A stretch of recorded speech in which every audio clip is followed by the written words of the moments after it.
David Barksdale, later known as King David, was born in Mississippi in 1947. Life in the South was hard. It was a time of segregation and limited opportunities for African Americans. Barksdale's family, like many others, sought a better life. They decided to head north. They were part of the Great Migration, a mass movement of African Americans seeking better opportunities in the industrial cities of the North and Midwest. The Barksdale family set their sights on Chicago, a city full of promise, but also grappling with its own social issues. Little did they know their young son David would become a key figure in the city's complex and often tragic history. The Barksdale family settled in Chicago's South Side. This neighborhood was a melting pot of cultures.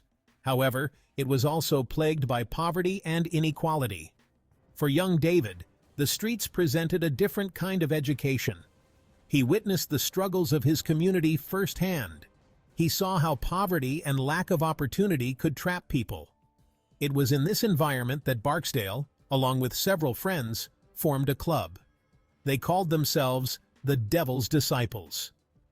This seemingly small act of teenage camaraderie would have far-reaching consequences. It marked the beginning of one of Chicago's most notorious street gangs. The Devil's Disciples offered a sense of belonging and protection in a community that often felt ignored and marginalized. Under Barksdale's leadership, the Devil's Disciples underwent a significant transformation.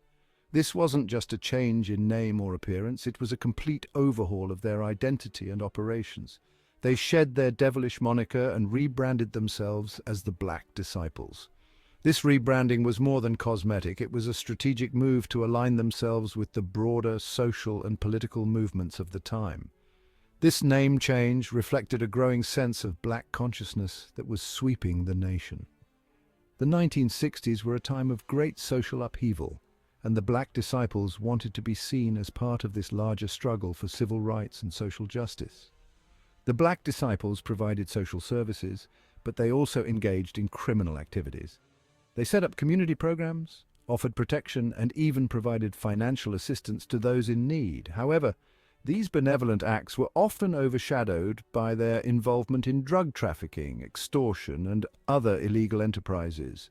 Their growing influence attracted attention, both from potential recruits and rivals. Turf wars became commonplace as they sought to expand their territory and control over lucrative markets. The allure of power and money drew many young men into their ranks, eager to prove themselves and gain a sense of belonging.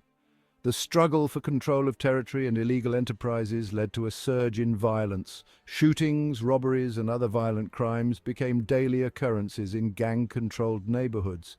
The police were often outmatched and outgunned, struggling to maintain order in the face of escalating conflict. The Black Disciples, under Barksdale's command, were quickly becoming a force to be reckoned with on the streets of Chicago. Their reputation for ruthlessness and efficiency made them both feared and respected. They were not just a gang, they were an institution. Yeah, the Black Disciples were more than just a gang. They were a symbol of resistance and resilience in a community that had long been marginalized and oppressed. They were a community within a community. For many young African Americans, joining the Black Disciples was a way to find family, support, and a sense of purpose in a world that often seemed hostile and unforgiving. But with that power came a lot of conflict. Rival gangs, law enforcement, and even internal disputes threatened to tear them apart. The quest for dominance was relentless, and the stakes were incredibly high.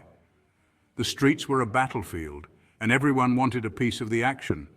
The violence was not just about territory, it was about survival, respect, and the assertion of identity in a society that often denied their humanity. A city divided, alliances, rivalries, and the shadow of violence. The Black Disciples' rise to power did not go unnoticed.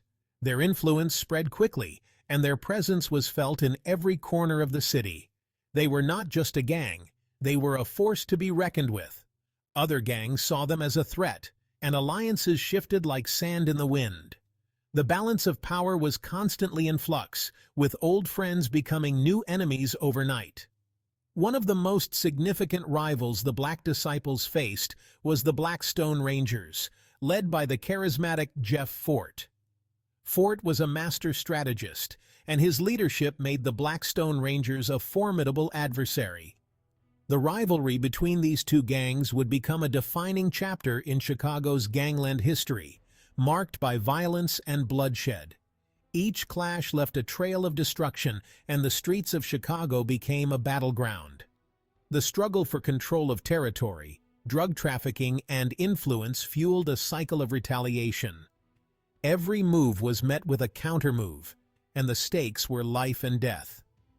Innocent bystanders often got caught in the crossfire. Families were torn apart, and communities lived in fear. The violence was indiscriminate, and no one was safe. The city was on edge. The constant threat of violence loomed over every neighborhood, and the tension was palpable. People went about their daily lives with a sense of dread, never knowing when the next outbreak of violence would occur. The escalating violence brought unwanted attention from law enforcement and community leaders. Efforts were made to curb the violence, but the gangs were deeply entrenched, and the solutions were not simple. However, for young men caught in the web of gang life, the streets offered a sense of belonging and power that was hard to resist. The allure of the gang was strong, providing a sense of identity and purpose that many felt they could not find elsewhere. The gangs offered protection, camaraderie, and a way to make a name for oneself in a world that often seemed indifferent to their existence. Community leaders and organizations worked tirelessly to provide alternatives to gang life. Programs were established to offer education, job training, and mentorship, aiming to give young people a way out of the cycle of violence. There were success stories, individuals who managed to break free from the grip of gang life and make positive contributions to their communities. These stories served as beacons of hope, showing that change was possible, even in the face of overwhelming odds. Despite the challenges, there was always hope. The city of Chicago, with its resilient spirit, continued to strive for a brighter future, where the shadow of violence could be lifted and peace could prevail. Marked for death, the 1968 shooting and Barksdale's resilience. In 1968, violence reached a boiling point. Barksdale was the target of a shooting. This event could have easily ended his reign. He was shot multiple times, but miraculously survived. This brush with death only seemed to solidify his legendary status within the Black Disciples. It cemented his image as a man who could cheat death itself. This event also marked a turning point in Barksdale's life. He began to rethink his path. He sought to distance himself from the escalating violence that plagued his organization. Despite Barksdale's efforts to distance himself from the escalating violence, the Black Disciples continued to grow. The gang expanded its operations beyond Chicago, evolving into a complex criminal enterprise. In 1969, a significant shift occurred within the Black Disciples. Larry Hoover, a shrewd and ambitious leader, rose to prominence. He orchestrated a merger with several other gangs, forming the Black Gangster Disciple Nation. This move consolidated their power and expanded their reach. However, it also led to increased scrutiny from law enforcement. We saw the potential for something bigger. Larry Hoover's vision was clear. By uniting, we could control more territory, more resources. But with that power came more eyes on us, more heat from the cops. Section 7. Behind Bars. Barksdale's Encounters with the Law. This chapter delves into the numerous run-ins Barksdale had with the law, painting a vivid picture of his tumultuous life. Barksdale's criminal activities did not go unpunished. Each crime he committed brought with it a new set of consequences, further entangling him in the web of the criminal justice system. He had numerous encounters with the law throughout his life, from his early days as a small-time offender to his later years as a more seasoned criminal. Barksdale's interactions with law enforcement were frequent and often severe. He was arrested for a variety of offenses, from relatively minor crimes like petty theft and vandalism to more serious charges such as armed robbery and drug trafficking. Each arrest added another layer to his already complex criminal record. These arrests painted a picture of a man caught between the allure of the streets and the consequences of his actions. Barksdale was a man torn between two worlds, constantly struggling to find his place.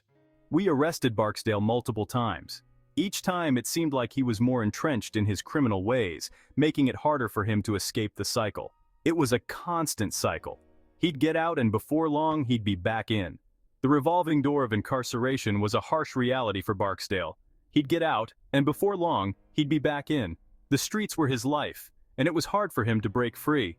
The cycle of recidivism was a relentless force in his life. The streets were his life, and it was hard for him to break free. The allure of quick money and the sense of belonging he found in his criminal activities made it difficult for him to leave that life behind. Despite his attempts to turn his life around, the criminal justice system seemed to keep pulling him back in. Each trial, each sentence, was a reminder of the challenges he faced in trying to escape his past. His story highlights the cyclical nature of poverty, crime, and incarceration that continues to plague marginalized communities. Barksdale's life serves as a stark example of how difficult it can be to break free from this cycle, especially when the odds are stacked against you.